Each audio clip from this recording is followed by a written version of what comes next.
चलें जी। Last time हमने जो पढ़ा था वो पढ़ा था कि किसी भी ग्रुप में या पीरियड में जो मेटालिक करेक्टर और नॉन मेटालिक करेक्टर आते हैं उसका रीज़न क्या था। यानी कि down the group metallic character increase होता है, left to right in a period metallic character decrease होता है।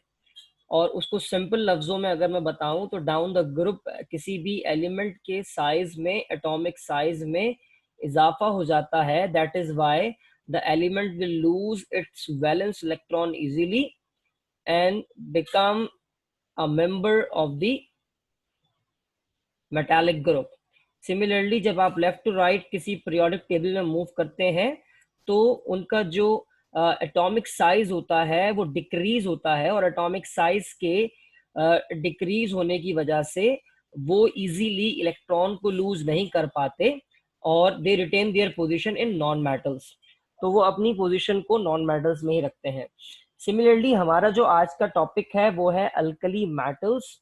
और अल्कली मेटल्स ये आपकी 12.2 और बुक का जो पेज नंबर बनता है इस लिहाज से, तो वो पेज नंबर हमारा है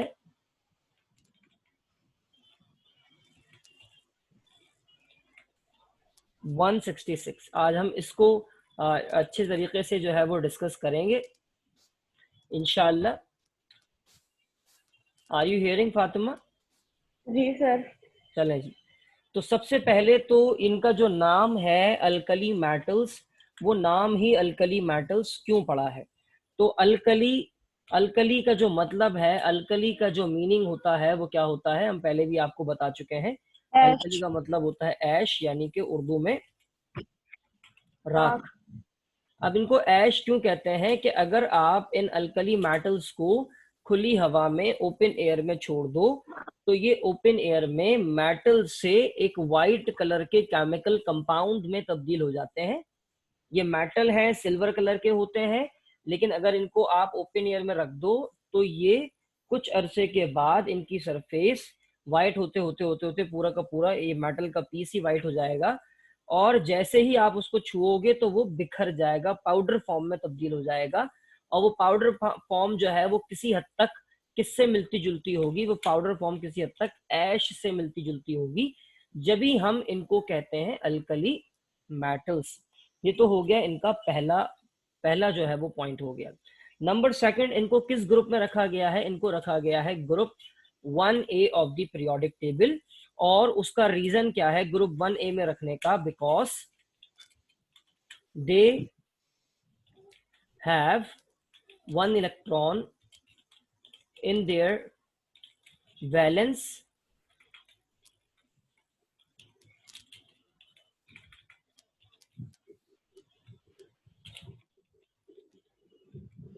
वैलेंस यानी कि आउटर मोस्ट या लास्ट शेल, उनके आखिरी शेल में जो है वो कितना इलेक्ट्रॉन होता है? एक इलेक्ट्रॉन होता है। यानी इनकी इलेक्ट्रॉनिक कॉन्फ़िगरेशन कुछ इस तरीके से एंड होगी। जैसे कि अगर मैं बात करता हूं, तीन एलिमेंट्स का यहाँ पर हमने जिक्र करना है, जिसमें अल्कली मेटल्स का जो पहला एलिमेंट है लिथियम, दूसरा एलिमेंट है सोडियम, और तीसरा एलिमेंट है potassium. We have to discuss these three elements today. और बाकी भी देख लेंगे, लेकिन ये जो है वो हमारे मेन एलिमेंट्स हैं। तो लिथियम का जो एटॉमिक नंबर होता है वो पहले भी हम डिस्कस कर चुके हैं, 3 है। सोडियम का एटॉमिक नंबर 11 है, नंबर ऑफ प्रोटॉन्स 11 है। पोटेशियम के नंबर ऑफ प्रोटॉन्स जो है वो 19 है। और हम ये जानते हैं कि number of electron and number of proton are equal in a neutral atom. एक न्यूट्रल एटम में number of electron proton equal होते हैं, तो that is by electronic configuration करेंगे तो क्या होगी? K2L1। और इसकी इलेक्ट्रॉनिक कॉन्फ़िगरेशन करेंगे तो क्या होगी? K2L8M1। K2L8 and M1।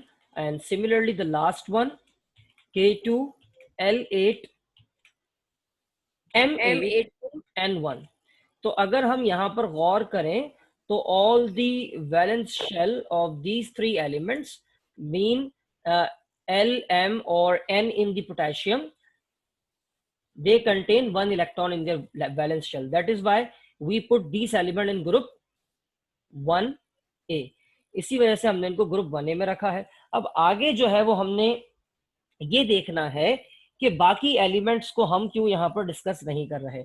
बाकी एलिमेंट्स में हमारे पास आ जाता है बेटा रुबीडियम, और रुबीडियम के बाद आ जाता है हमारे पास सीजियम, और आखिरी एलिमेंट फ्रेंसियम है। फ्रेंसियम के बारे में यहाँ पर मैं एक बात एडिशनल लिख देता हूं। फ्रेंसियम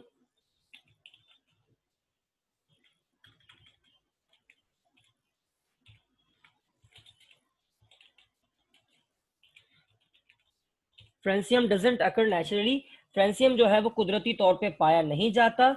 और ये कुदरती तौर पे क्यों नहीं पाया जाता? Because it is radio active. क्योंकि एक ऐसा एलिमेंट होता है, रेडियो एक्टिव। रेडियो एक्टिव होने से क्या फर्क पड़ता है बेटा, आप क्या मुझे बताओगी? फ्रेंसियम नेचुरली इसलिए अकर नहीं करता क्योंकि फ्रेंसियम रेडियो एक्टिव है, और जो रेडियो एक्टिव एलिमेंट्स होते हैं वो अपने अंदर से alpha rays, beta rays, gamma rays emit करते हैं। अल्फा रेज का मतलब क्या होता है? अल्फा रे का मतलब होता है वो अपने अंदर से 2 प्रोटॉन्स और 2 न्यूट्रॉन्स को इजेक्ट करते हैं अपने न्यूक्लियस में से। बीटा रे का मतलब क्या होता है? बीटा रे का मतलब ये होता है कि कोई भी एलिमेंट अपने अंदर से एक इलेक्ट्रॉन इमिट करता है, और एक इलेक्ट्रॉन इमिट करने की वजह से उसमें एक प्रोटॉन का इजाफा हो जाता है, +1 चार्ज हो जाता है। और गैमा रेडिएशन का मतलब क्या होता है? कोई भी एलिमेंट अपने अंदर से सिर्फ और सिर्फ निकालता है एनर्जी। ठीक है। अब अगर कोई एलिमेंट अपने अंदर से दो प्रोटॉन और दो न्यूट्रॉन्स को इमिट कर रहा है, या अपने अंदर से एक इलेक्ट्रॉन को निकाल रहा है जिसकी वजह से उसके नंबर ऑफ प्रोटॉन्स में इजाफा हो रहा है, तो बताओ क्या एलिमेंट वो रहेगा जो वो है? मीन अगर फ्रेंसियम अपने अंदर से, यहाँ पे हम पीरियोडिक टेबल ओपन कर लेते हैं,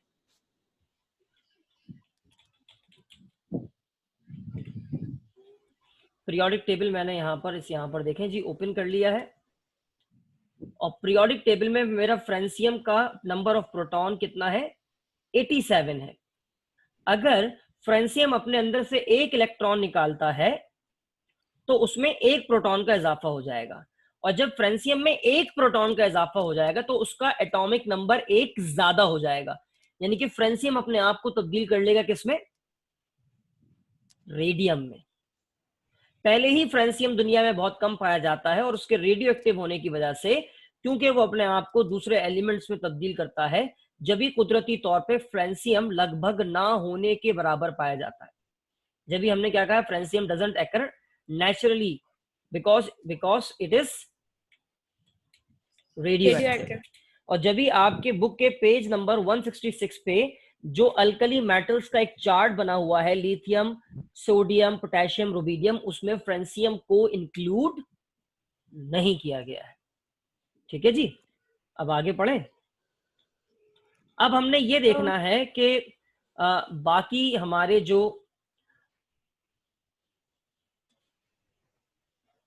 ठीक है, बाकी हमारे ये तो समझ में आ गया कि ग्रुप 1 में क्यों रखा है, क्योंकि इन सब की इलेक्ट्रॉनिक कॉन्फ़िगरेशन आप देखें एक खास तरीके से एंड हो रही है, और वो क्या तरीका है? उन सब के आखिरी शेल में एक इलेक्ट्रॉन है। अब इनकी कुछ प्रॉपर्टीज को हमने डिस्कस करना है अल्कली मेटल्स की। अब अल्कली मेटल्स की क्या? एलिमेंट में कन्वर्ट हो जाता है? जी बेटा, दूसरे एलिमेंट में कन्वर्ट हो जाता है? हाँ, जो भी रेडियो एक्टिव एलिमेंट होता है जब वो अपने अंदर से अल्फा रेडिएशंस या बीटा रेडिएशंस निकालता है तो वो किसी दूसरे एलिमेंट में ट्रांसफर हो जाता है, ट्रांसफॉर्म हो जाता है। किस तरीके से? देखो, अगर कोई एलिमेंट फर्ज करें कि मेरे पास रेडियम है Ra, ठीक है, दिख रहा है आपको यहां पर, या जूम करूं? ठीक है। अब अगर मेरे पास ये जो रेडियम है Ra, इसका एटॉमिक नंबर 88 है, अगर ये रेडियम अपने अंदर से निकालता है कौन सी रेडिएशंस? अल्फा रेडिएशंस, तो इसका मतलब ये अपने अंदर से कितने प्रोटॉन्स को इमिट करेगा? 2 प्रोटॉन्स को इमिट करेगा। जब ये अपने अंदर से 2 प्रोटॉन्स को इमिट करेगा तो ये अपने अंदर से जब 2 प्रोटॉन निकाल देगा तो इसका एटॉमिक नंबर 2 पीछे हो जाएगा, और 2 पीछे होगा तो हमारा रेडियम तब्दील हो जाएगा Rn रेडॉन में, जिसका एटॉमिक नंबर क्या है? 86। और रेडॉन एक नोबेल गैस है, सही। क्योंकि रेडियम रेडियो एक्टिव है, ये अपने अंदर से रेडिएशन निकालता है, तो ये रेडिएशन अगर अल्फा रे निकालेगा तो ये अपने आप को किसमें तब्दील कर लेगा? रेडॉन। रेडॉन। और अगर इसने अपने अंदर से बीटा रे निकाली तो ये अपने एटॉमिक नंबर में 1 प्रोटॉन को क्या कर देगा? इंक्रीज। हाँ, 1 प्रोटॉन इसका इंक्रीज हो जाएगा। और जब इसका 1 प्रोटॉन इंक्रीज हो जाएगा तो उससे क्या फर्क पड़ेगा? उससे ये फर्क पड़ेगा, जैसे मतलब जैसे अगर 10 है तो एक 11 हो जाएगा। हाँ 10 है तो एक 11 हो जाएगा। और अगर अल्फा रे निकाला तो 10 है तो 8 एटॉमिक नंबर पे पहुंच जाएगा। सही है। सही है। अब इनकी प्रॉपर्टीज को हम डिस्कस करते हैं कि इनकी प्रॉपर्टीज क्या क्या है। सबसे पहली प्रॉपर्टी है कि ये तो मेटल है, जो कि हम लिख चुके हैं, नहीं लिखा तो दोबारा लिख देते हैं। दे ऑल, ये फॉन्ट मुझे पसंद नहीं है,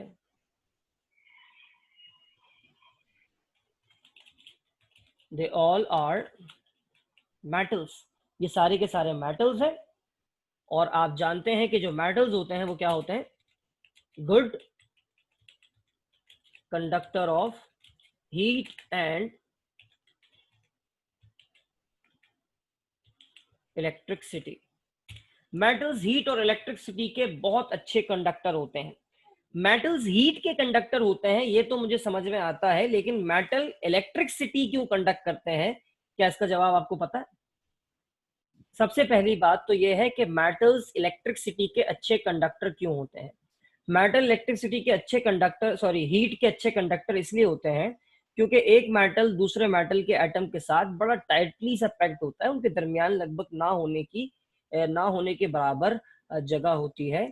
और इसी वजह से हम ये देखते हैं कि जिन चीजों को भी हम मेटल कहते हैं वो थोड़े से भारी होते हैं, they are denser, their density is high. खैर, लेकिन अब यहाँ पर हम जनरली बात कर रहे हैं कि एक मेटल दूसरे मेटल के बहुत ज्यादा करीब होता है। जब उसे हम हीट करते हैं तो हमारा एक मेटल का एटम जो है वो वाइब्रेट करने लगता है, तेजी के साथ वाइब्रेट करता है। जब वो तेजी के साथ वाइब्रेट करता है तो वो अपनी एनर्जी दूसरे वाले एटम में ट्रांसफर करता है। सिमिलरली उसकी वाइब्रेशन तेज होती है तो वो अपनी एनर्जी अपने से आगे वाले एटम में ट्रांसफर करता है। इस तरह से हीट एक एंड से दूसरे एंड तक पहुंच जाती है। लेकिन इलेक्ट्रिसिटी क्यों पास करते हैं? इलेक्ट्रिसिटी जितने भी मेटल्स होते हैं वो इसलिए पास करते हैं कि मेटल्स जो हैं वो ग्रुप बनाकर रहते हैं, मेटल्स के एटम एक दूसरे के साथ चिपक के रहते हैं और इस तरह से रहते हुए वो अपने इलेक्ट्रॉन्स को फ्री छोड़ देते हैं। फर्ज कीजिए कि मेरे पास जो है वो ये इलेक्ट्रॉन है एक किसी मेटल का, उसका कलर मैं जो है वो थोड़ा सा चेंज कर देता हूँ, ये कलर आ गया, इसका तब्दील हो गया, इसके साइज को मैं और छोटा कर देता हूँ। तो एक मेटल, यहाँ पर जितने भी मेटल्स के एटम है वो सब अपने इलेक्ट्रॉन को इस तरीके से फ्री छोड़ देंगे। अब ये जो इलेक्ट्रॉन है बेशक वो इस वाले एटम का है, मगर इस इलेक्ट्रॉन को इजाजत है कि पूरे मेटल के पीस में जहां मर्जी चाहे क्या करे, घूमे फिरे। अब जब ये इलेक्ट्रॉन पूरे मेटल के पीस में फ्रीली मूव कर सकता है इस तरीके से, तो ये अपने साथ इलेक्ट्रिकल चार्जेस को भी लेकर मूव करेगा। और जब ये अपने अंदर से ये अपने साथ इलेक्ट्रिकल चार्जेस को लेकर मूव करेगा तो हमारा मेटल ऑटोमेटिकली इलेक्ट्रिसिटी को पास करना शुरू कर देगा।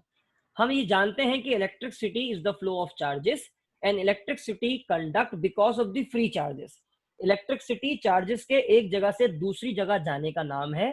और ये इलेक्ट्रिसिटी एक जगह से दूसरी जगह कैसे जाती है? फ्री चार्ज की वजह से।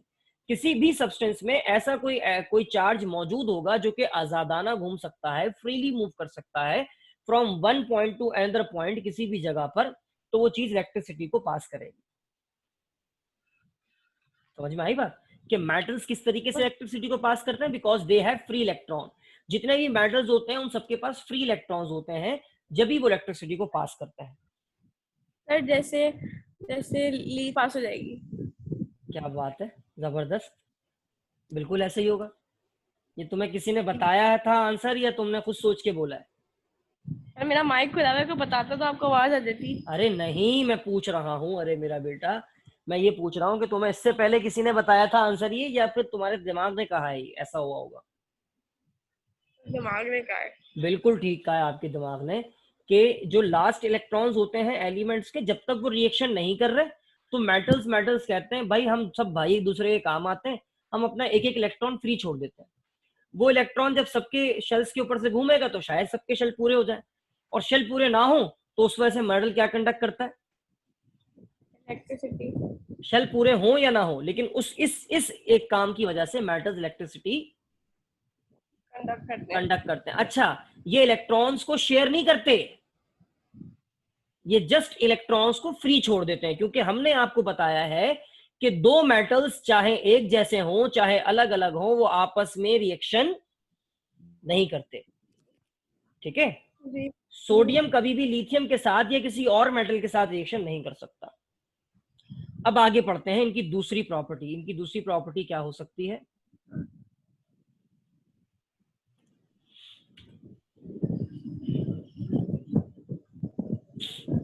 इनकी सेकंड प्रॉपर्टी पढ़ते हैं। फॉन्ट दोबारा चेंज हो गया, खुद ही चेंज हो जाता है।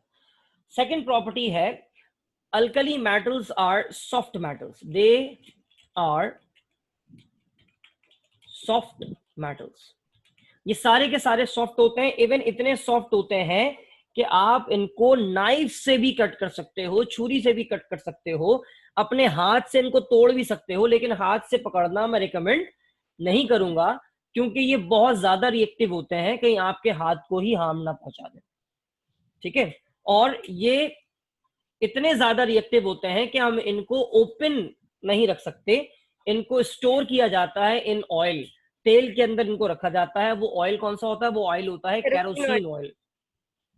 ठीक है, इनको कैरोसिन ऑयल के अंदर रखा जाता है। अगर इनको आपने ओपन एयर में रखा तो इनमें आग लग जाएगी या हवा के मॉइस्चर की वजह से रिएक्ट कर लेंगे और वो किस में तब्दील हो जाएंगे?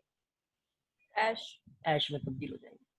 ठीक है, ये सॉफ्ट होते हैं, इतने सॉफ्ट होते हैं कि इनको आप हाथ से नोच भी सकते हो, हाथ से तोड़ भी सकते हो, नाइफ से, आम छुरी, वो बटर वाली छुरी जिससे हम मक्खन को निकालते हैं, उस छुरी तक से आप इनको काट सकते हो। ये इतने ज्यादा सॉफ्ट होते हैं। और तीसरा पॉइंट ये है, दे हैव लो डेंसिटी।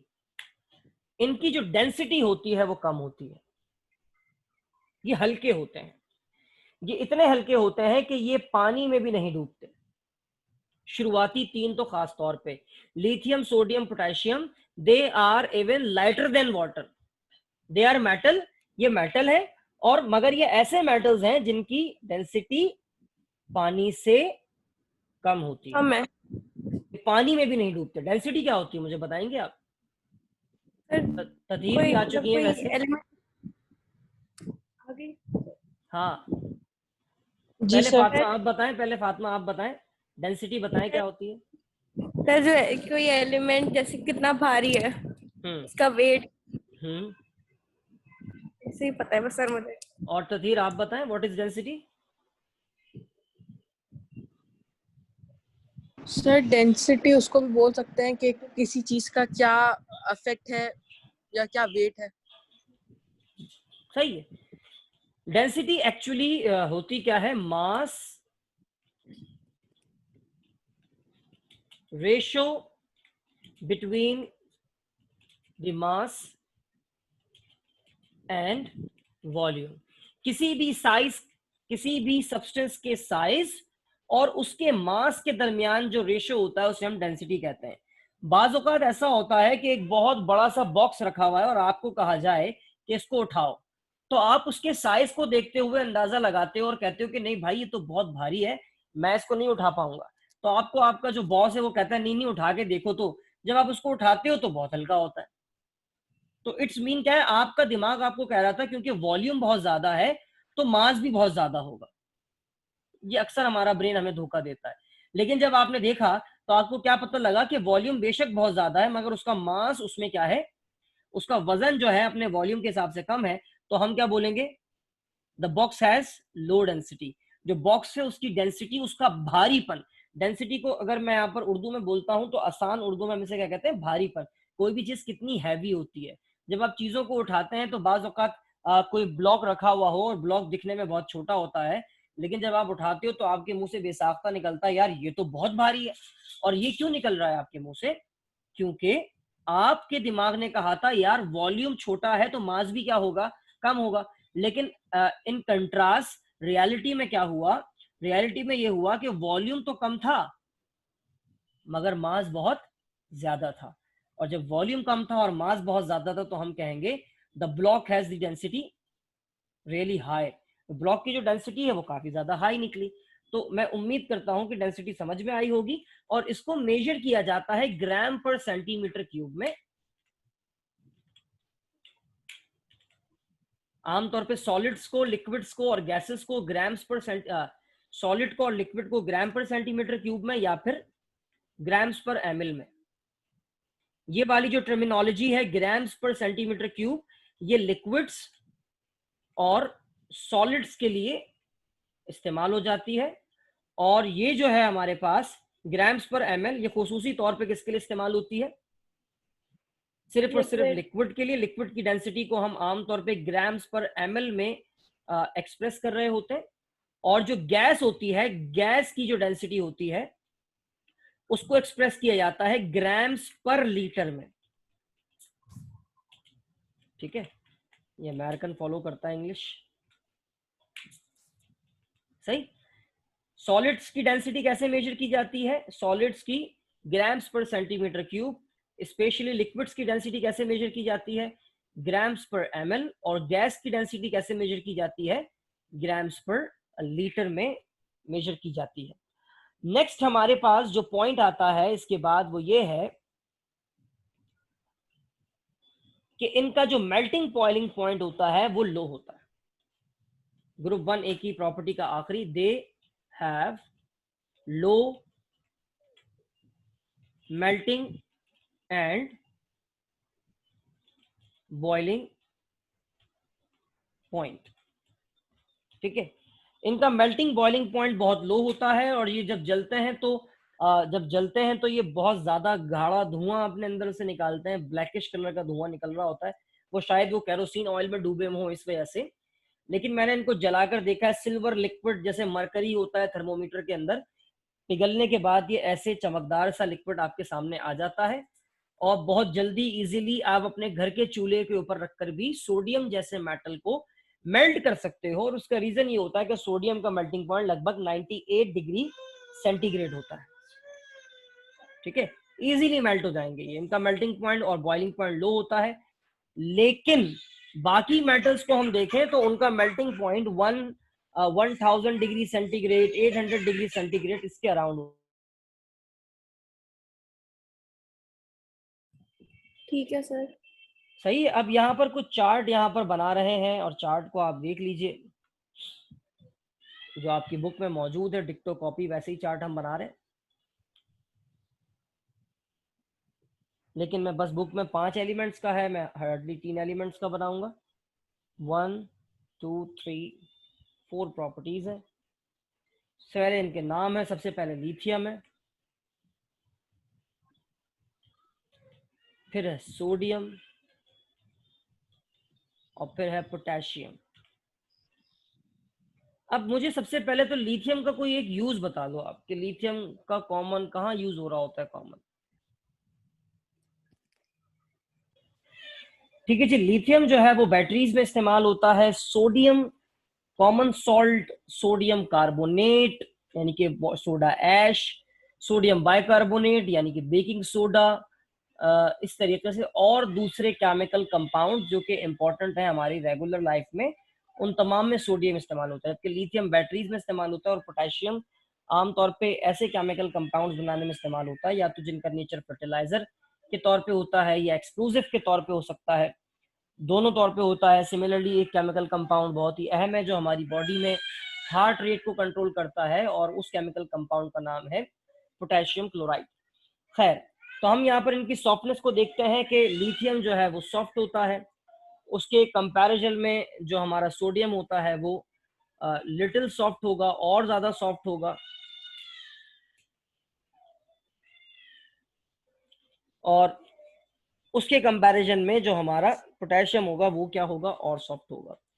यानी कि इनकी सॉफ्टनेस जैसे जैसे आप ग्रुप में डाउनवर्ड की तरफ मूव करते जाते हो वैसे वैसे जो है वो इनकी सॉफ्टनेस में इजाफा होता जाता है। नेक्स्ट इनका जो मेल्टिंग पॉइंट है, वो मेल्टिंग पॉइंट क्या है? मेल्टिंग पॉइंट इनका ऐसे ही है कि जैसे जैसे आप ग्रुप में नीचे जाओगे वैसे वैसे इनके मेल्टिंग पॉइंट में जो है वो क्या होगी, कमी आती जाएगी। जैसे लिथियम का मेल्टिंग पॉइंट सबसे ज्यादा है 181। सिमिलरली हमारे सोडियम का मेल्टिंग पॉइंट और कम हो गया 98, और इसका कम हो गया पोटेशियम का 63। और जैसे जैसे आप और नीचे जाओगे रुबीडियम पे जाओगे तो 39 डिग्री होगा, और सीजियम पे इसका मेल्टिंग पॉइंट 29 डिग्री होगा। और डेंसिटी भी इसी तरह से कम होती जाएगी, डेंसिटी सॉरी बढ़ती जाएगी। किस तरीके से, क्या आप देखें, हमारे लिथियम की डेंसिटी बहुत कम होती है 0.53 ग्राम्स पर सेंटीमीटर क्यूब। सोडियम की डेंसिटी 0.97 ग्राम्स पर सेंटीमीटर क्यूब। पोटेशियम की 0.86 ग्राम्स पर सेंटीमीटर क्यूब। रुबीडियम की ये होती है 1.53 और सीजियम की हो जाती है 1.88। यानी कि ये तीनों के तीनों स्टार्टिंग मेटल्स जो हैं, चाहे वो लिथियम हो, सोडियम हो, पोटेशियम हो, इनकी डेंसिटी कम होती है पानी से। क्यों? पानी की जो डेंसिटी होती है, डेंसिटी ऑफ वाटर,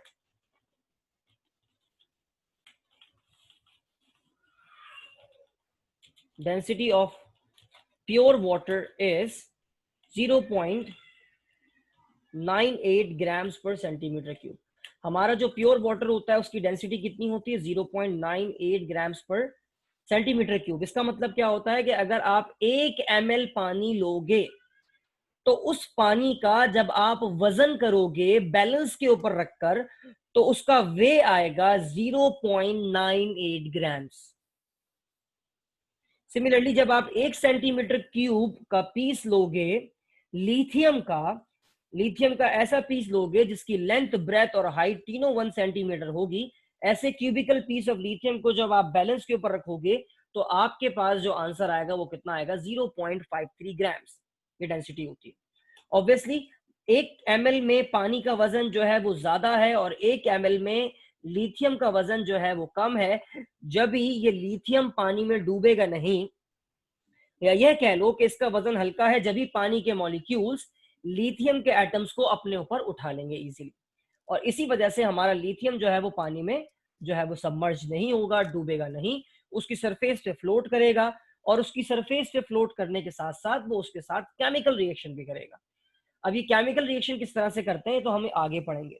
तो यहाँ पर कुछ चीजें समझने वाली ये हैं कि जब आप इस ग्रुप में, ग्रुप 1A में नीचे जाते हो तो इसकी सॉफ्टनेस में इजाफा होता है।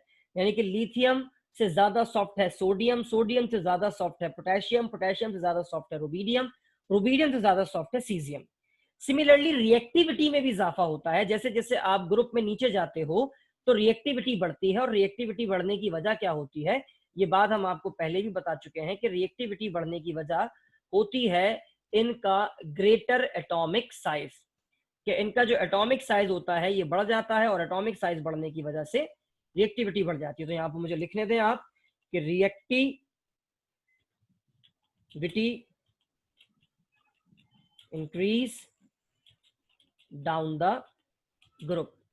जो रिएक्टिविटी होती है वो बढ़ती है जब आप कभी भी किसी भी ग्रुप में, किसी भी, सिर्फ इनकी बात नहीं कर रहा मैं बात कर रहा हूं कि पूरे के पूरे पीरियोडिक टेबल की, पूरे पीरियोडिक टेबल का ये उसूल है। जैसे जैसे आप ग्रुप में नीचे की तरफ बढ़ते हो तो रिएक्टिविटी बढ़ जाती है। सिमिलरली यहाँ पर जो क्या है, यहाँ पर सॉफ्टनेस बढ़ रही है, यहाँ पे मेल्टिंग पॉइंट जो है वो कम हो रहा है, मगर यहाँ ग्रुप में नीचे जाते हुए डेंसिटी में इजाफा हो रहा है। यानी कि लिथियम से ज्यादा भारी होगा सोडियम, सोडियम से ज्यादा भारी पोटेशियम, इस केस में नहीं, पोटेशियम से ज्यादा भारी रुबीडियम, और रुबीडियम से ज्यादा भारी सीजियम, और सीजियम से ज्यादा भारी होगा फ्रेंसियम। आई होप कि आपको ये पीरियोडिक ट्रेंड समझ में आया होगा।